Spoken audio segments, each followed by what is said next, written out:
Bom dia, boa tarde, boa noite. O meu nome é Carlos de Jurg, estudante da turma K2B no Instituto Superior de Comunicação e Imagem de Moçambique, o ICIM. Sejam todos muito bem-vindos a mais uma apresentação.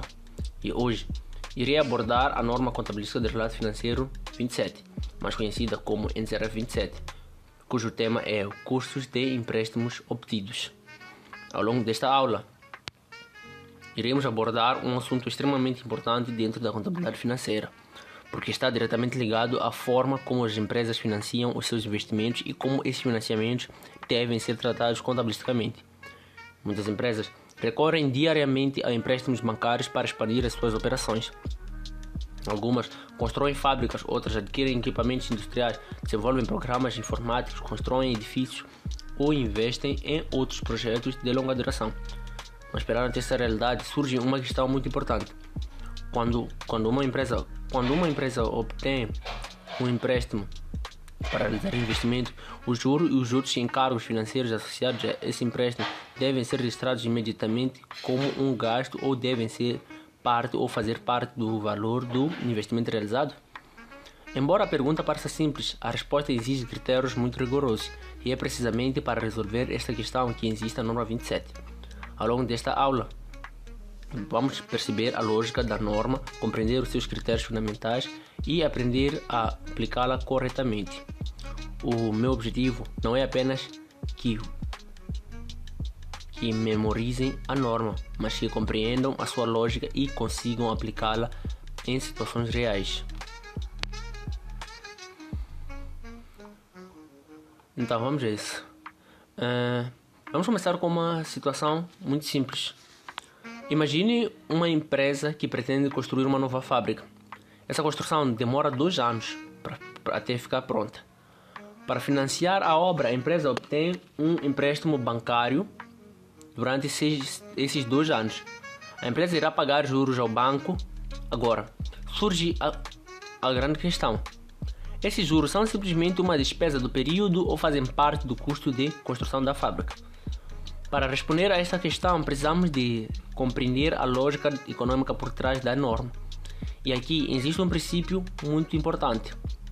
Uma empresa não contrai empréstimos por acaso. Ela contrai empréstimos porque pretende gerar benefícios econômicos futuros. Se o empréstimo foi essencial para colocar um determinado ativo em funcionamento, então existe uma relação direta entre o financiamento e o ativo. A norma 27 surge exatamente para estabelecer regras claras sobre esta relação. Sem esta norma, cada empresa poderia adotar critérios diferentes, comprometendo a comparabilidade das demonstrações financeiras. Imagine duas empresas idênticas, uma registraria os juros como gasto, a outra incorporaria os juros como um valor do ativo. As demonstrações financeiras serão completamente diferentes, mesmo que as operações fossem iguais. Por isso a norma existe, para uniformizar os procedimentos. Vamos lá.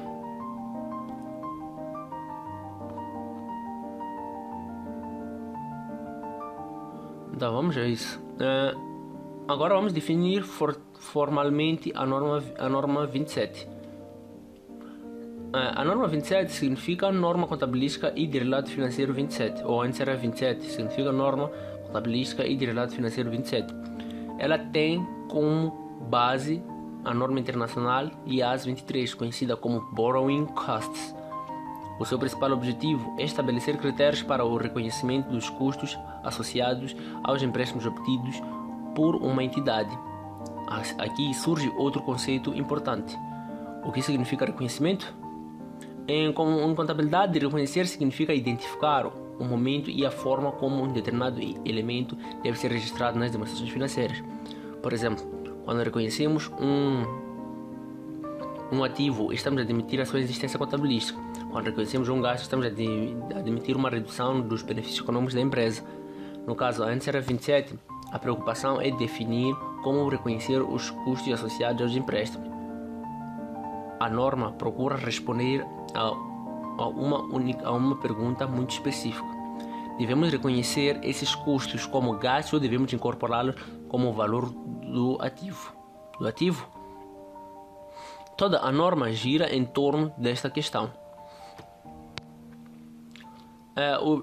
Vamos aprofundar um pouco mais o objetivo da norma. A norma 27 pretende garantir que a informação financeira represente a realidade econômica da empresa.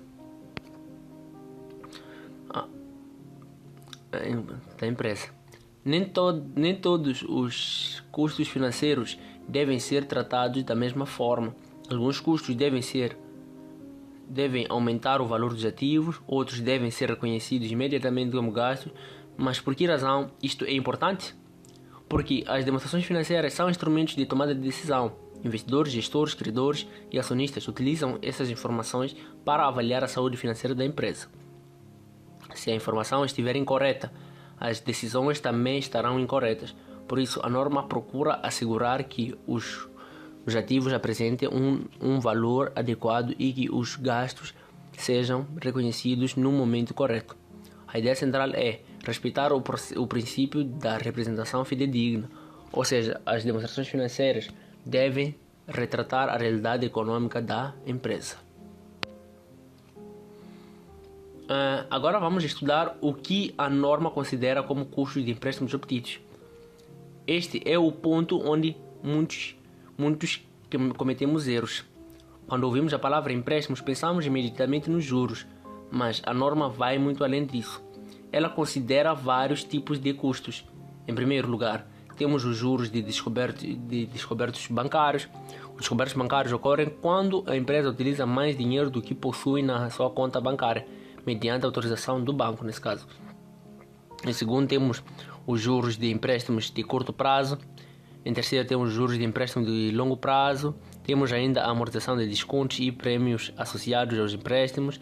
Também temos a amortização de custos acessórios relacionados à obtenção do empréstimo. Além disso, existem os encargos financeiros relacionados com as locações financeiras. E por último, determinadas diferenças cambiais provenientes de empréstimos obtidos em moeda estrangeira. Portanto, observe que o conceito é muito mais amplo do que simplesmente pagar juros ao banco. Ativos elegíveis. Agora chegamos a um dos conceitos mais importantes da norma 27, ou NCR 27, o conceito do ativo elegível. Prestem muita atenção, porque este conceito determina praticamente toda a aplicação da norma. Um ativo elegível é um ativo que necessita de um período substancial de tempo para ficar pronto para o seu uso pretendido ou para a venda. Mas o que significa período substancial? A norma não estabelece um número exato de meses, não diz 6 meses, ou 1 ano ou 2 anos. Ela deixa espaço para o julgamento profissional. Substancial significa significativo. Em outras palavras, o ativo necessita de um período relativamente longo para ficar operacional. Este é o primeiro filtro que devemos fazer sempre que analisarmos um caso prático. Devem fazer a seguinte pergunta: o ativo necessita de muito tempo para ficar pronto? Se a resposta for sim, existe uma grande probabilidade de estarmos perante um ativo elegível. Então, temos aqui alguns exemplos de ativos elegíveis. Analisemos juntos. A norma apresenta vários ativos elegíveis: inventários que exigem um longo período de preparação, instalações industriais, instalações de produção de energia, ativos intangíveis, propriedades de investimento. Podemos ainda acrescentar máquinas complexas e software. Embora estes ativos sejam diferentes entre si, todos possuem uma característica comum: nenhum deles gera benefícios econômicos imediatamente após a sua aquisição. Todos exigem preparação, desenvolvimento ou construção. Este é precisamente o elemento que os torna elegíveis. Ativos não elegíveis. Ativos não elegíveis. Agora vejamos a situação contrária. Nem todos os ativos são elegíveis. Os ativos financeiros não são elegíveis. Os inventários produzidos rapidamente também não são, aliás. Na mesma forma, os ativos prontos para o uso imediato ou prontos para a venda também não são elegíveis. Vamos imaginar uma empresa que compra um computador hoje.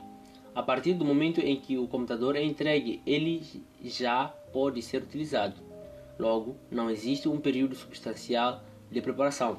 Consequentemente, esse computador não é um ativo elegível. Esta distinção é extremamente importante, porque se o ativo não for elegível, todos os custos financeiros serão obrigatoriamente reconhecidos como gastos.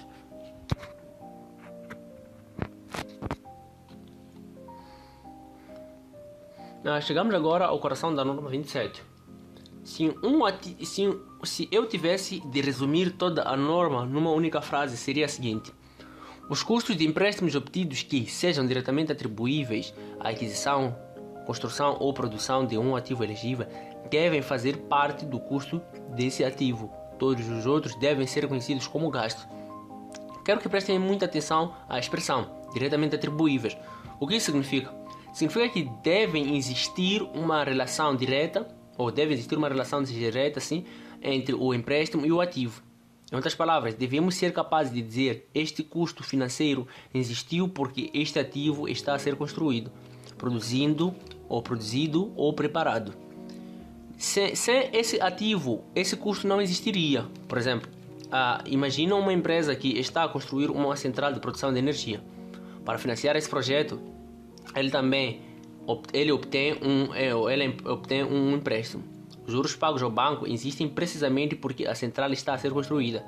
Portanto, estes custos podem ser incorporados ao valor do ativo. Agora imaginem outra situação.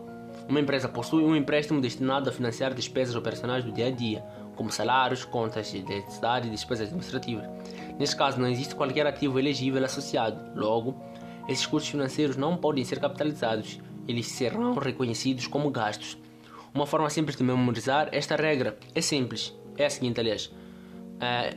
Ativo elegível mais relação direta igual a capitalização.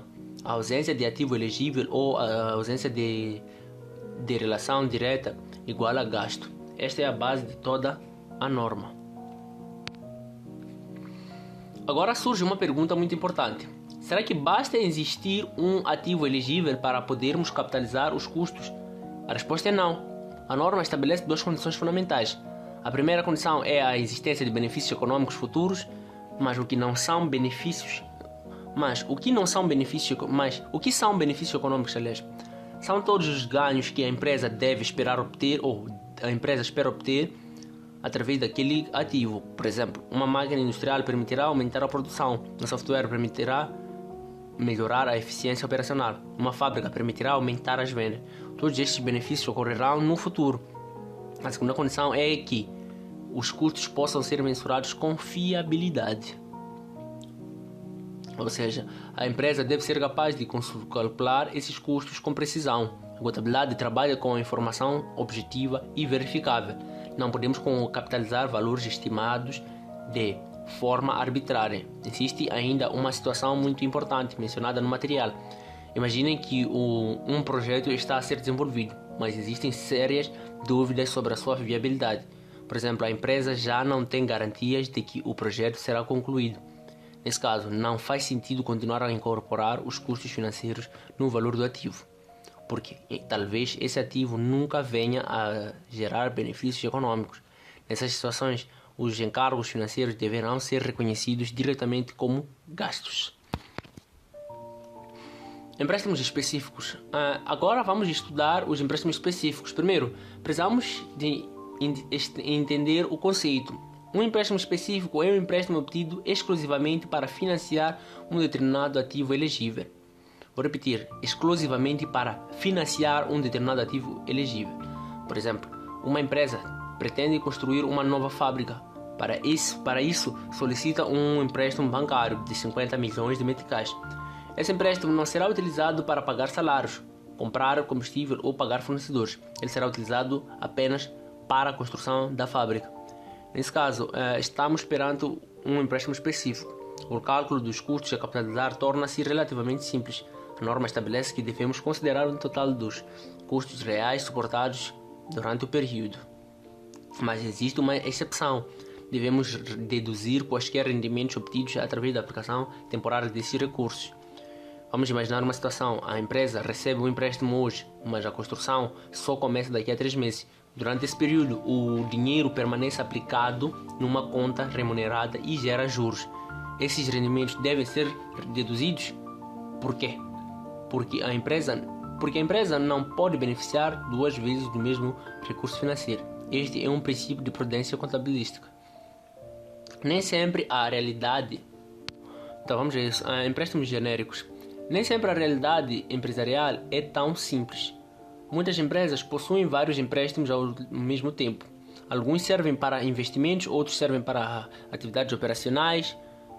E é aqui que surgem os empréstimos genéricos. Os empréstimos genéricos são financiamentos que não foram obtidos especificamente para um único ativo. Neste caso, a norma determina a utilização de uma taxa de capitalização. Mas o que é taxa de capitalização? Taxa de capitalização é a medida ponderada dos custos dos empréstimos existentes durante o período. A palavra ponderada significa que determinados empréstimos terão maior peso do que outros. Esta metodologia permite distribuir os custos financeiros de forma justa. Existe ainda uma regra muito importante: o valor capitalizado nunca poderá ultrapassar o total dos custos financeiros efetivamente suportados. Esta regra existe para evitar exageros e sobreavaliações. Até agora, tudo parece relativamente simples, mas na prática a aplicação da norma pode tornar-se muito difícil ou complexa, porque as grandes empresas possuem estruturas financeiras sofisticadas. Podem existir vários empréstimos simultâneos, podem existir diferentes taxas de juros, podem existir empréstimos em moeda estrangeira, pode existir a gestão financeira descentralizada. Em determinadas situações, torna-se difícil identificar qual o empréstimo associado a um determinado ativo. É precisamente por isso que a norma fala do exercício de julgamento profissional. Mas o que é julgamento profissional? É a capacidade técnica contabilística de analisar uma situação, interpretar a norma e tomar decisões fundamentais. Ou seja, a contabilidade não é apenas aplicar fórmulas, é também exigir capacidade analítica e interpretação profissional. Excesso da quantia registrada no ativo.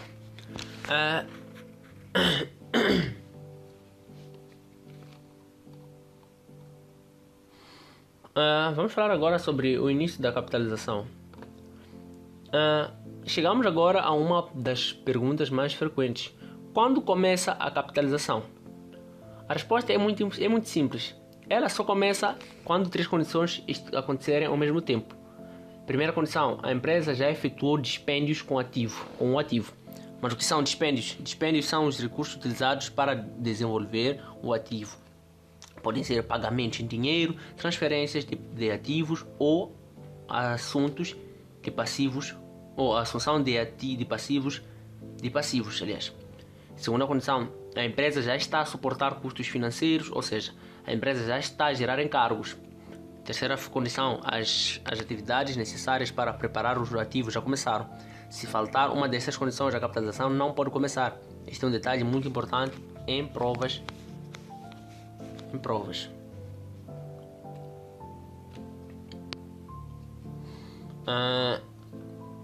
Atividade de preparação. Quando falamos de preparar um ativo, muitos pensamos apenas na construção física.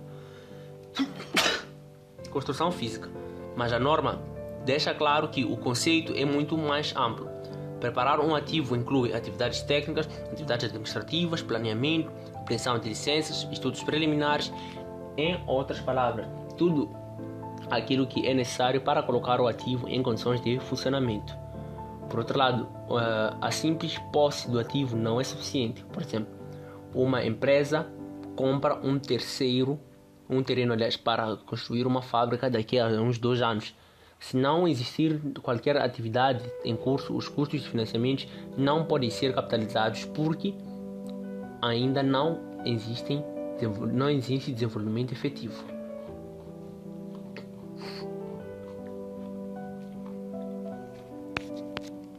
Na suspensão da capitalização. Quando suspender? Agora surge outra pergunta. O que acontece se o desenvolvimento do ativo for interrompido? A norma responde claramente. Se a interrupção for prolongada, a capitalização deve ser suspensa. Mas por quê? Porque durante esse período os juros já não estão a contribuir para a preparação do ativo. Exemplo, problemas administrativos, falta de licenças, decisões governamentais, questões legais. Neste caso, a capitalização deixa temporariamente de ocorrer. Nem todas as interrupções obrigam a suspensão. Algumas fazem parte do próprio processo normal de desenvolvimento. O exemplo apresentado pela norma é muito interessante. Imaginem a construção de uma ponte. As obras são temporariamente interrompidas devido ao aumento do nível das águas. Embora exista uma pausa, ela faz parte da natureza do projeto. Logo, a capitalização continua. A grande pergunta a fazer é: a interrupção é extraordinária ou faz parte do desenvolvimento normal do projeto? Se fizer parte do processo normal, a capitalização continua. Cessação da capitalização, chegamos agora ao momento em que a capitalização termina. A regra é simples. Ela termina quando substancialmente todos os ativos necessários estiverem concluídos. Quero chamar a atenção para a palavra substancialmente. Isso não significa 100% concluído, significa praticamente concluído. Se apenas faltarem pequenos detalhes administrativos de capitalização, já cessar, a pergunta que devemos fazer é: o ativo está pronto para ser utilizado ou vendido? Se a resposta for sim, a capitalização termina. Ativos construídos por partes. Alguns ativos são construídos por fases. Imagine um hospital. Uma ala pode estar pronta enquanto as outras não estão em construção. A norma determina que a capitalização deve cessar individualmente para cada parte que esteja pronta para a utilização. Isto garante maior precisão contabilística. Divulgações obrigatórias. A transparência é um princípio fundamental para a contabilidade, por isso a norma exige duas divulgações obrigatórias. Primeiro, a quantia dos custos capitalizados durante o período. Segundo, a taxa de capitalização utilizada. Essas informações permitem que qualquer utilizador das demonstrações financeiras compreenda como os valores foram calculados. Então vamos às dúvidas frequentes. Um ativo elegível é aquele que requer um período substancial de tempo para que Como se calcula o montante de custos de empréstimos obtidos a serem capitalizados quando o ativo elegível é financiado por um empréstimo específico e por empréstimos gerais? O cálculo deve ser efetuado da seguinte forma. Primeiro, a medida dos fundos obtidos para o ativo qualificável considera-se o valor dos encargos financeiros desses empréstimos específicos, deduzidos de eventuais rendimentos de juros dos fundos temporariamente não aplicados. Na medida em que se usaram fundos gerais para o financiamento de um ativo elegível, o montante desses custos resulta da aplicação de uma taxa de capitalização aos dispêndios do ativo elegível. A taxa de capitalização é a média ponderada dos custos de financiamento aplicáveis aos financiamentos da entidade durante o período, com exceção dos financiamentos específicos. Então vamos para os exercícios. Temos aqui ativo elegível. Uma empresa têxtil adquiriu 60 teares por 2 milhões de meticais em 2 de janeiro, nesse caso, no ano N. E no seguinte, 5 de 1, os teares estavam já a laborar. A empresa contratou um financiamento específico para a aquisição dos teares, tendo suportado juros relativos ao primeiro semestre de 100 mil meticais e de 120 meticais no segundo semestre de N. Procede a contabilização dos encargos financeiros de acordo com a NCRF 27. Solução.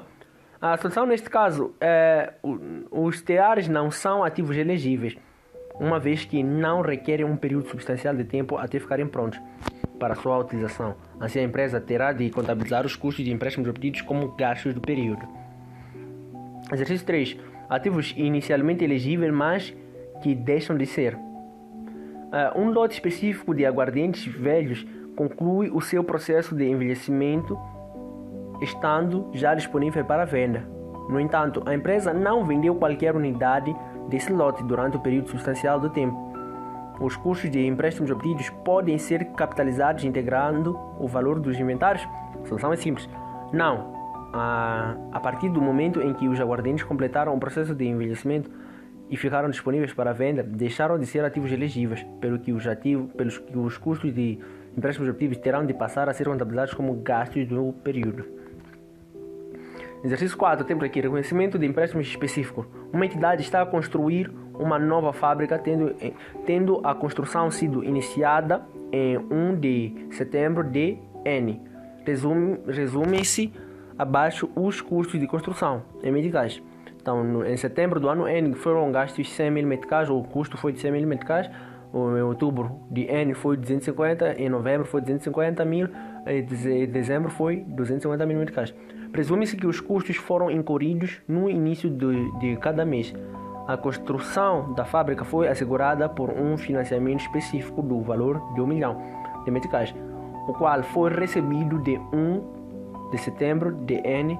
Este financiamento vence os juros a taxa de 12% até 1 de novembro de N e de 13 após a data do balanço. O montante disponível é aplicado numa aplicação de tesouraria que é remunerada a uma taxa de 5%. Indique o tratamento contabilístico a ser dispensado aos custos de empréstimos obtidos de acordo com a NCRF 27. Solução nesse caso. A NCRF 27 requer a capitalização dos custos de empréstimos obtidos incorridos com ativos elegíveis, o que é o caso presente, uma vez que estamos perante uma fábrica de construção. O custo de juros com empréstimos específicos é assim calculado. Temos aqui os meses de setembro, outubro, novembro e dezembro. O empréstimo foi de 1 milhão para cada mês e a taxa de juros foi de 12% para setembro e outubro e 13% para novembro e dezembro.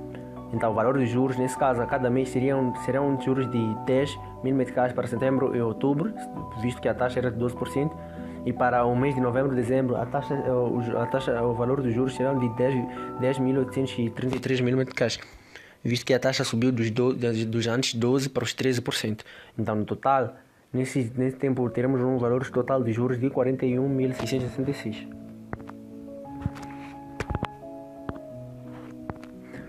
No entanto, a entidade efetuou aplicações financeiras nos excedentes temporários da tesouraria decorrentes deste financiamento específico, as quais geraram um rendimento de juros de 8.750. Assim calculados, os empréstimos de 1 milhão cada, o custo de construção também temos de 100 mil, 150 mil vezes 3 vezes, e a aplicação financeira de 90 mil, 650, 400 e 150 mil. A taxa de juros era constante, que era de 5%.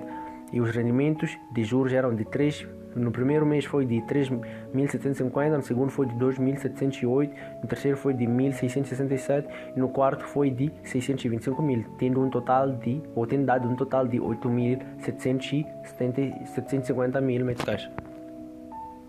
E os juros a capitalizar correspondem à diferença entre os juros suportados e os juros obtidos, pelo que a capitalização seria de 32.917 meticais. O lançamento a efetuar em dezembro de N será o seguinte, assumindo-se que os juros suportados estão já contabilizados na 69, juros suportados empréstimos bancários. A debitar temos a conta 34 com 32.917 e a acreditar temos a conta 69, empréstimos bancários com 32.917 também. Então,